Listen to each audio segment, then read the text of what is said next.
Okay, left off mentioning pocket carry and off-waist carry. So, pocket carry, it's an extremely fallible draw. It is. There's a lot of things that hang up in your pocket.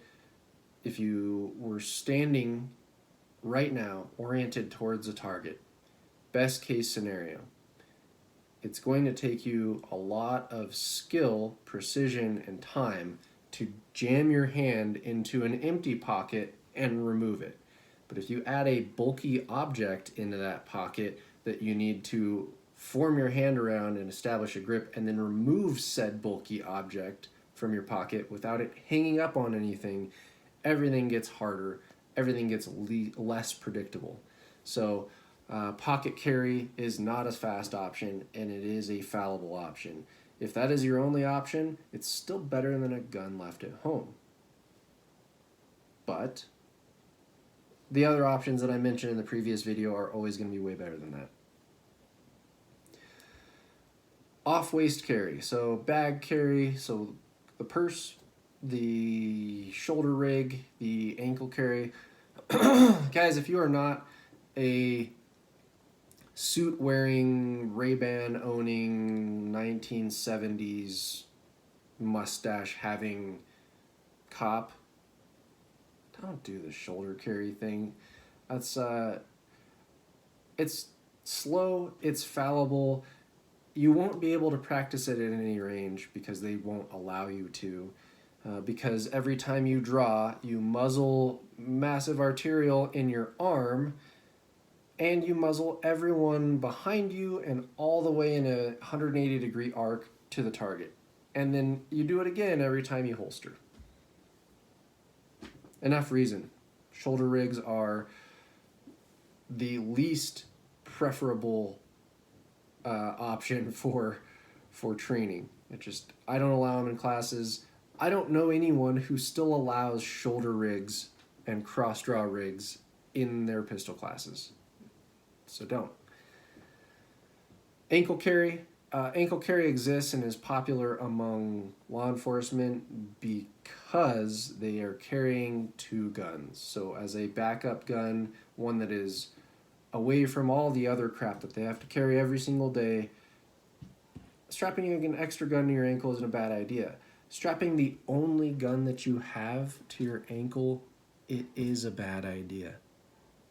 I promise you, you can get away with some other option before you go to that ankle rig. Okay? Enough said. Now, talking about pocket carry and bag carry.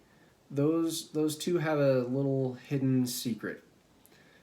If you are able to stage a draw, as in you are able to get a hand on a gun discreetly, those two methods allow that and become the fastest methods of draw.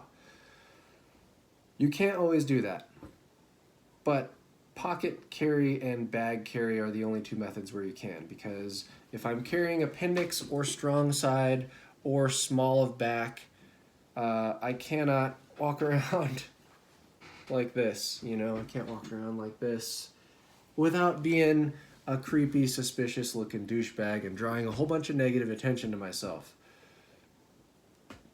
Can't do that. Can't stage those draws. But you can stage a pocket draw. I could be prepped with a full grip on a pistol right now, and just that quick, about half the time of any other draw if the pocket draw is staged. And the same thing with a purse. Problem is, they're really, really slow in all the situations where you can't stage a draw. Guys, we don't get to pick when bad things happen. We don't even get to know where bad things will happen. I ask people, well, where do you think bad guys are going to attack you if you ever have to run into this? Always... Oh, the first answer is always something like dark alleys, and I will always say, guys, weed's legal here. You don't need to be in dark alleys. And what the hell are you doing in dark alleys anyway? Even if you live in the middle of Denver, what the hell are you doing there? That's not a real place. It's not a real place where smart people go and hang out. What comes up next, though, is, and it's almost always this, you guys are probably saying it out loud right now, Walmart parking lots. Yeah. Yep. Okay, so that's a real place. Parking lots, gas stations, places where bad guys have figured out that there is a constant rotating crowd of victims. There's a constant refresh rate on people to rob. In those places, you can stage a draw. You can. You go out to the Walmart parking lot. It's not too suspicious if you're a well-adjusted, normal dressing, not weirdo creeper vibe male to have a hand in your pocket. It's fine. If you're a lady, having a hand in your purse doesn't send up any red flags. It doesn't. Nobody cares. You guys are always fishing something out of your purse. So if you are going to purse carry, it's a bad option, but you need to be staging that draw like all of the time. All the time. Always. Anytime you can have that hand in your purse on that gun and not be super suspicious about it, you should always have it there. If you're going to carry like that, you should always do that. If you're not carrying like that, if your purse is just on your shoulder or thrown around your back, like almost all of you have your purses like that all the time, that gun's pretty much worthless. That gun is pretty much given to any attacker who's going to do a run-by purse snatching. So if you're purse carrying, number one, understand that your purse just became an extreme liability. So you need to clutch it to your body and put it inside of the rectangle of doing stuff good. Keep it there. Always. And second, stage that draw anytime you can. If you have your purse like this and a hand in your purse and you're walking like this across a parking lot, people probably know what's going on, but you guys, sorry, you gals, are under a lot less scrutiny than everyone else. They will just say, oh, she's just protecting herself. They're not going to say, oh, she's going in there to commit crimes and mass violence events. No, you see a woman clutching her purse like this, maybe a hand inside of it, and you think to yourself, if you're a good guy, she's scared. If you're a bad guy, you're thinking, she's not an easy target. All right. I'm going to transition here and talk a little bit about mindset. So we've talked about gear, but we were kind of making that shift anyway. We're talking about transitional spaces. By the way, all of the stuff, so transitional spaces, recognizing that as places where bad things happen. If you want to see a lot about that, where I was initially educated on that was all from John Correa, Active Self-Protection. Again, I'm not affiliated with him. We hang out in the virtual space a little bit together and go back and forth, but I don't make any money off of his stuff. I just recognize good content, good lessons, and a good teacher when I see one. He is that, and he has a lot of video content on YouTube. So go check his stuff out. He goes extensively into how to prepare yourself. He goes into mindset. He goes into extensively into transitional spaces and how to behave there. Check him out. All right, so I'll talk a little bit about mindset. So we talked about these transitional spaces and dealing with bad guys. Most of you bought a gun. So in these times, you probably bought a gun for the end of days, the apocalypse. Whether it's large-scale looting or home invasions or people with torches and pitchforks mobbing down your street. Those are not the typical reasons that you are arming yourself. We're not going to go into apocalypse defense. We're going to keep it standard because all of these things apply. We're going to talk about mugger's motive. Most encounters, most violent assaults happen.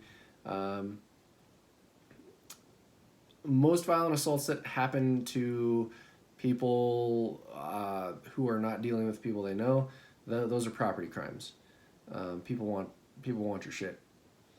So you know a few things about a person if they tell you that they want your shit. You know right off the bat that they either want your shit or they want you to think that they want your shit.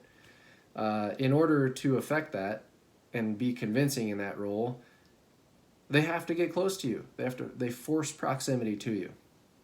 And there is forced communication.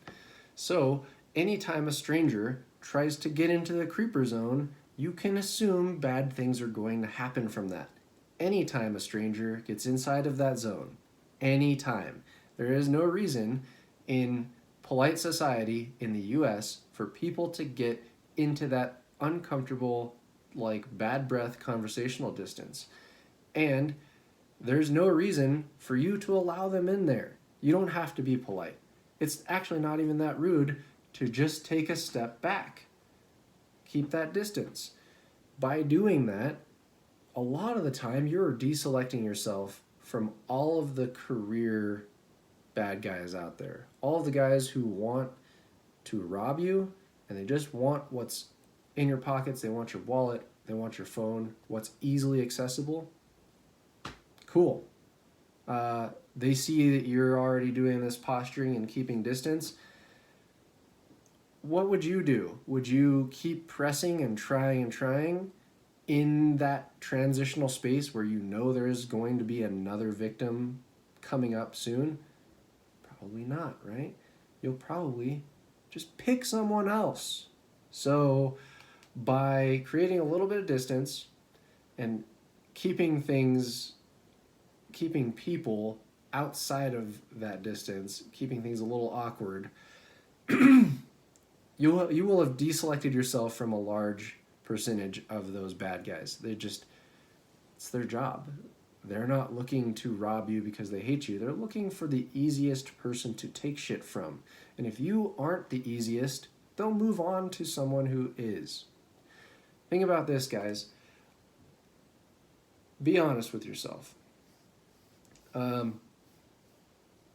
many of you guys suck at your jobs? And when I ask this in class, no one raises their hand. And everyone's a little bit of a liar there. That's fine.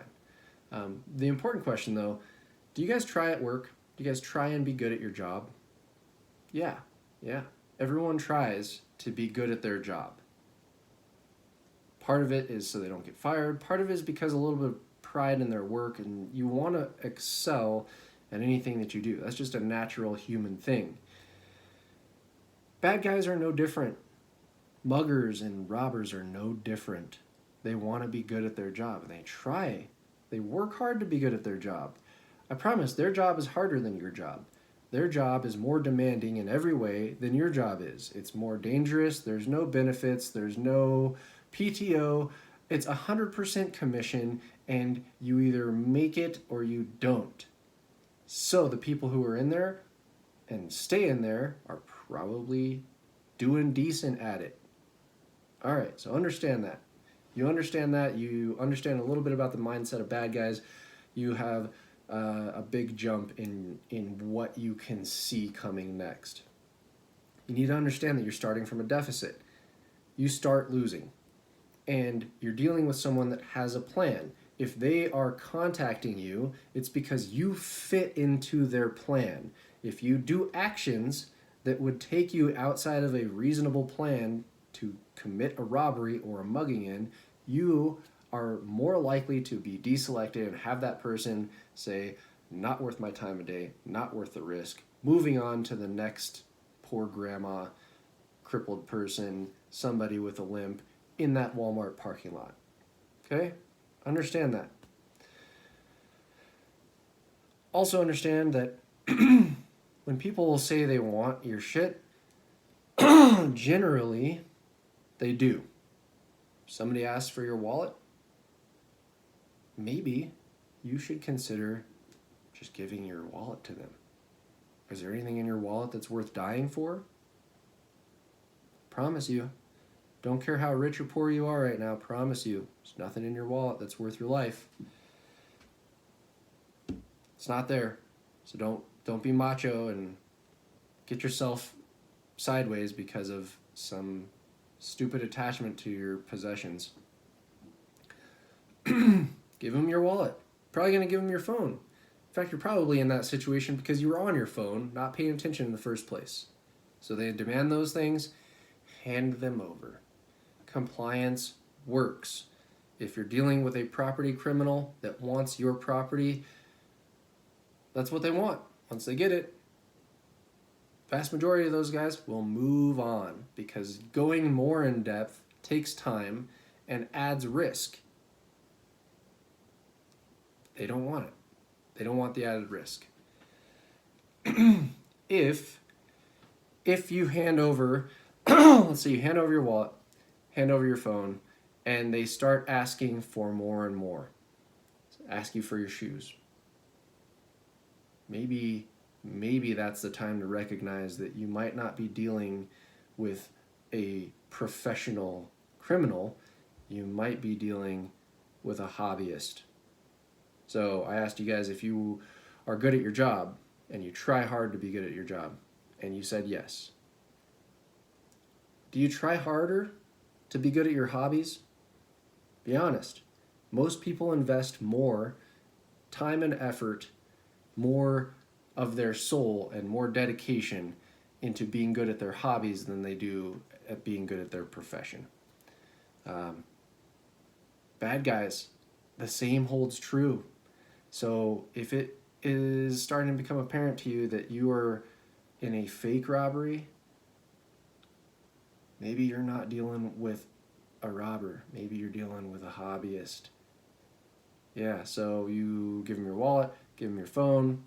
They ask for your shoes, you take your shoes off. They say, give me your pants. You unbutton your pants, pull those pants down, and then thwap over the back of your head, lights out. Dude picks you up, drags you to his white van with the free candy sign, and he is off to sharpen his skinning knives. Right? You're dealing with a hobbyist. Careful. That's why I'll say compliance works until it doesn't. Understand the transition there and be looking for that if you have that bad day.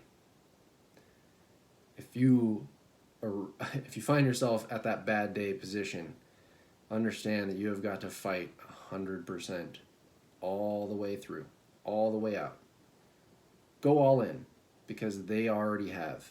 If you're dealing with a hobbyist, they are so dedicated to that hobby that it is an obsession beyond the worth of their life.